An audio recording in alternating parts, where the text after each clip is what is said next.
Alright, today we're going to be taking apart a Dell XPS 159570.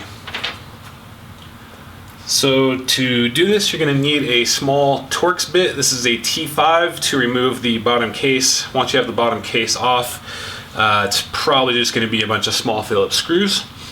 And then be advised, we are going to leave the display assembly complete, but we're going to remove it from the chassis. So just keep in mind that we're not taking apart the display assembly. You don't really want to anyways. Alright, so the first thing we're going to do is flip it over.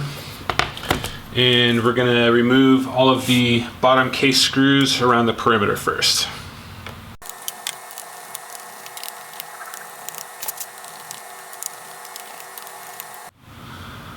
Alright, once you have those screws out of the bottom case around the outside, there's a couple more Phillips bit screws hiding underneath your cover here. So we're going to go ahead and remove those. And if you don't already know, the information underneath this cover includes the service tag number.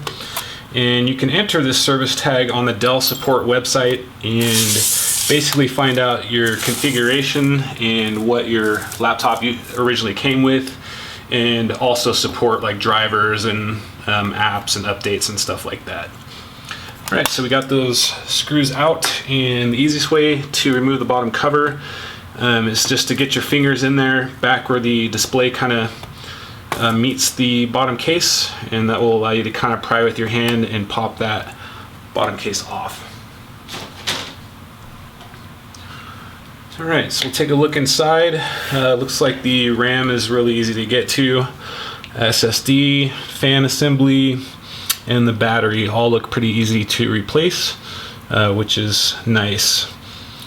So the first thing we're going to do is disconnect the battery and remove the battery from the chassis. And you don't really need to do that if you're just going to, replace your RAM or your SSD, but it just lowers the possibility of dropping a tool or something on your motherboard and shorting it across terminals and possibly messing up your motherboard. So we'll go ahead and remove the battery screws.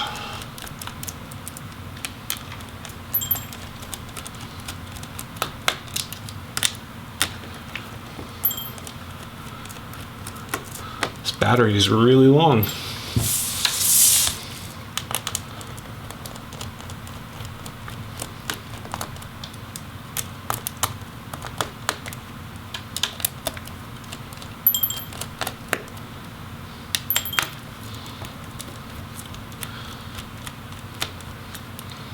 Alright, so the connector kind of butts up against the battery, which is why I'm going to disconnect it after I've removed the screws.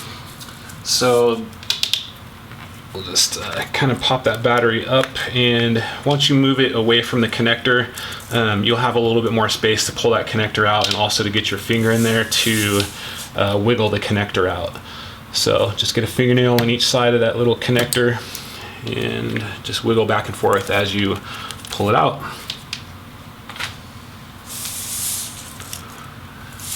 Alright, so now we have the battery out, we'll go ahead and take off the easy stuff like the RAM. So just spread the little retainer bars and you can remove the RAM. And this is PC4 2666 megahertz. Alright, next we'll flip it around and remove the SSD drive.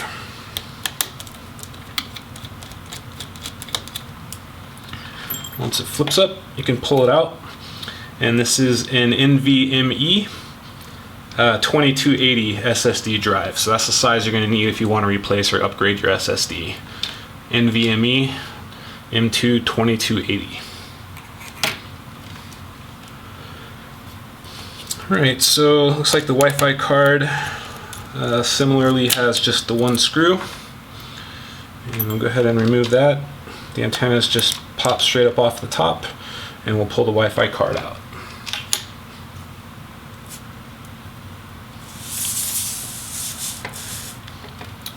Alright, so looking at the other side, we have a small guard we're going to take off here, and then we can get ready to remove the fan and heatsink assembly.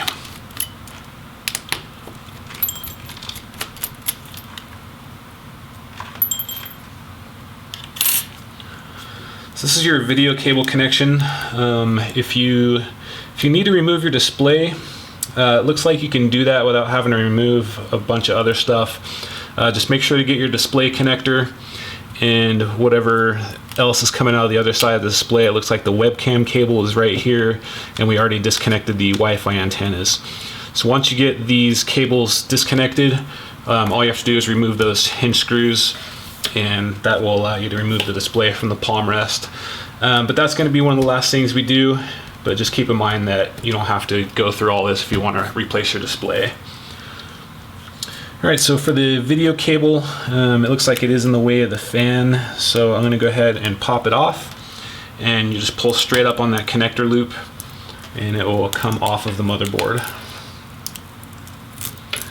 We'll kind of unstick it and free it.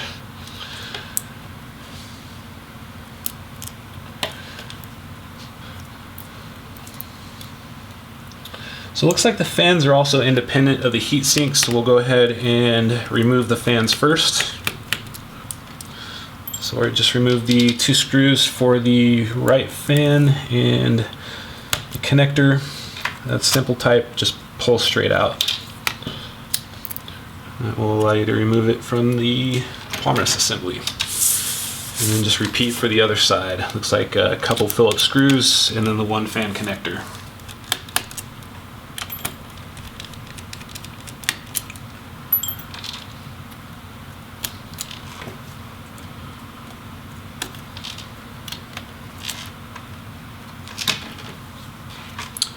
Yeah, this one definitely has some fuzz balls in it.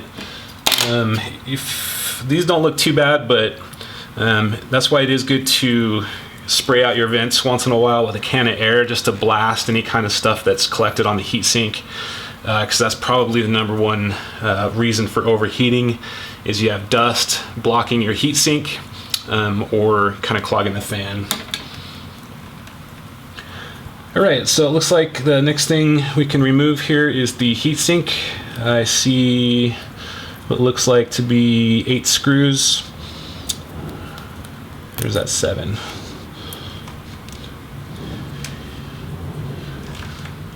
Nope, there's a screw for 1 screw on holding in both sides of the GPU and CPU heatsink, so we got just 5. And these are stamped in the order that you're supposed to tighten them back up, but it doesn't matter as far as removal. But if you are reinstalling, you want to tighten the screws down in the order that's stamped on the heatsink to squish that thermal paste evenly. But since we're just gonna pull the heatsink off, it doesn't matter which order we remove them.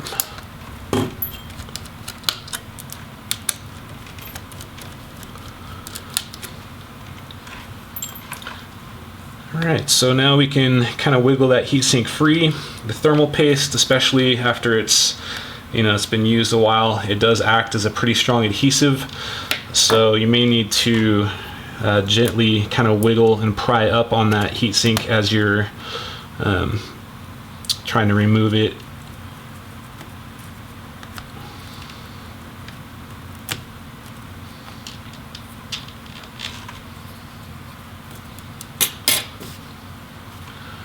Alright.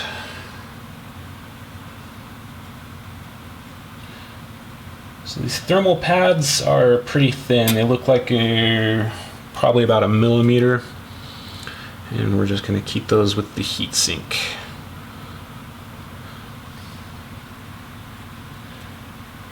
But if you do replace your heatsink and you can't find thermal pads, you can also use the thermal paste. It's just a little bit messier, but it does the same thing.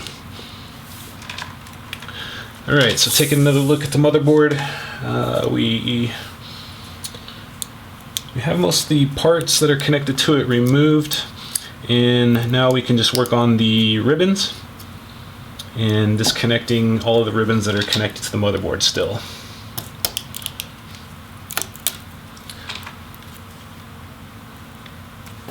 So the DC jack just pulls straight out, and these other connectors here on the front for the touchpad and the keyboard are just a simple flip up type connector. So you just flip up on that dark colored retainer, remove the ribbon, and then it's best to kind of flip it back down to protect it from being broken as you're removing the motherboard. And for the webcam connection, make sure you pull back on the piece of tape that's kind of sticking on top of the connector, and then you can get your fingernail in there to wiggle it out of the connector.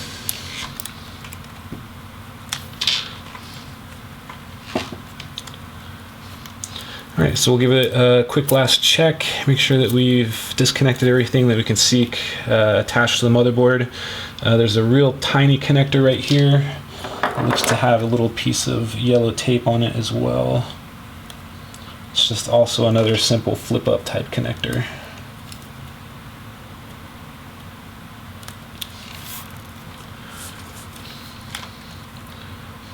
Alright, so we'll go ahead and remove the motherboard screws.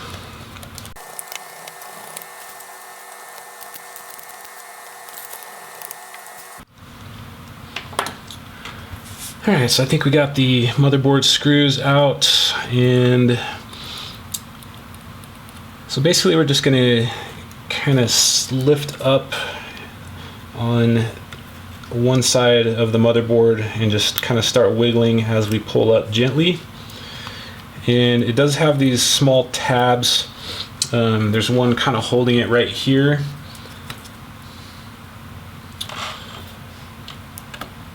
So it might take a little bit of wiggling to get it around that little connector or retainer.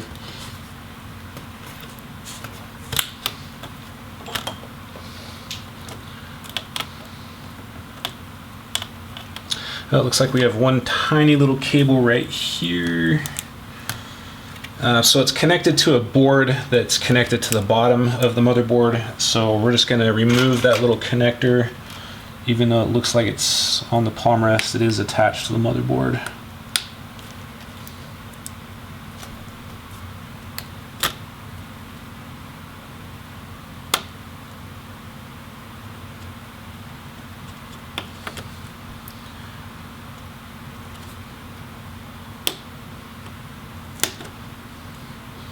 It's a tough one.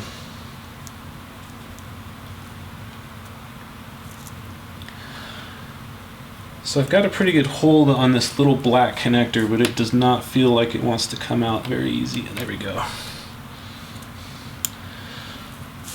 So just keep in mind there's this little tiny connector right here, and the wires are so small you just really don't want to pull on the wires. So just do the best you can to get your fingernails or a tool on either side of that black connector and pull it up. And then you should be able to remove the motherboard, and you want to flip it over slowly, make sure there's nothing else connected to the bottom side. So it looks like we're good there. And then this little board looks like it's just a couple more Phillips screws.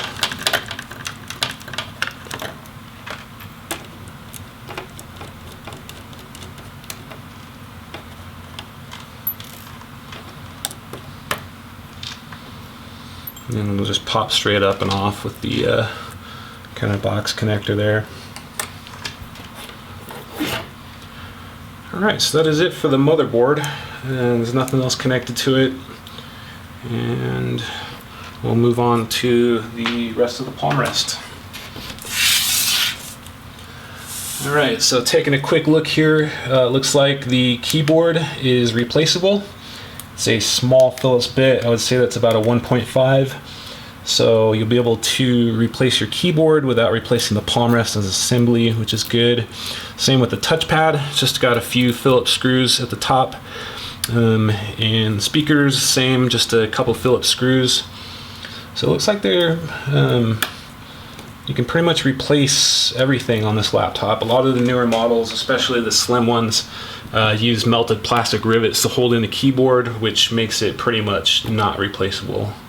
And if it is, it's a major headache. So it's nice that they just kind of left it in there with the Phillips screws. Alright, so now we can get ready to separate the display assembly from the palm rest.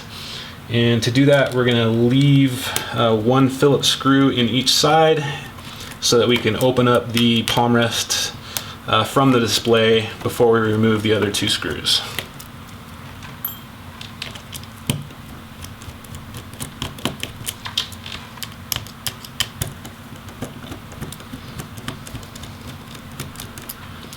So the purpose of that is to be able to still open up the display, because generally with most laptops the display has to be in a full open position for the hinges to clear the palm rest. So you really don't want to kind of loosen the screws and be wrestling with it trying to open the hinges more while it's just kind of jiggling around.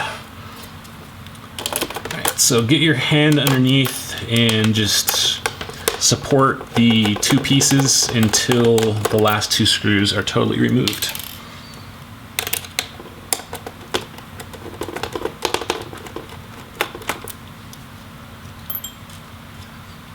And once you have those last 2 screws out, you can easily separate the 2 pieces.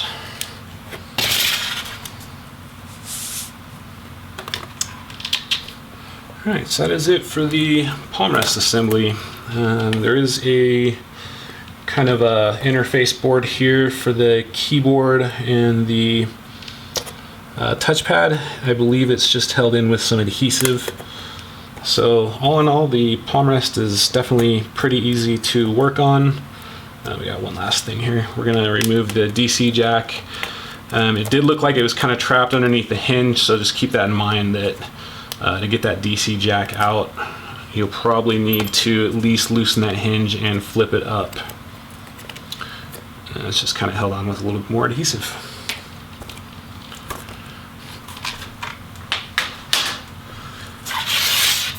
Alright, so with the display assembly, for most brands you need to separate the front bezel from the back cover. With these slim Dell XPS screens, it can be a major headache to try to open this up to begin with, and then these are usually held on with a lot of adhesive, the screen itself. So I would definitely recommend, if you need a display assembly, to buy it as a complete unit. Don't try to buy a screen and break this apart and try to replace it on the inside, because it's going to be a major headache, and it's stressful, and you're probably going to break something. So definitely consider buying that as a complete assembly. So that is how you disassemble a Dell XPS 159570.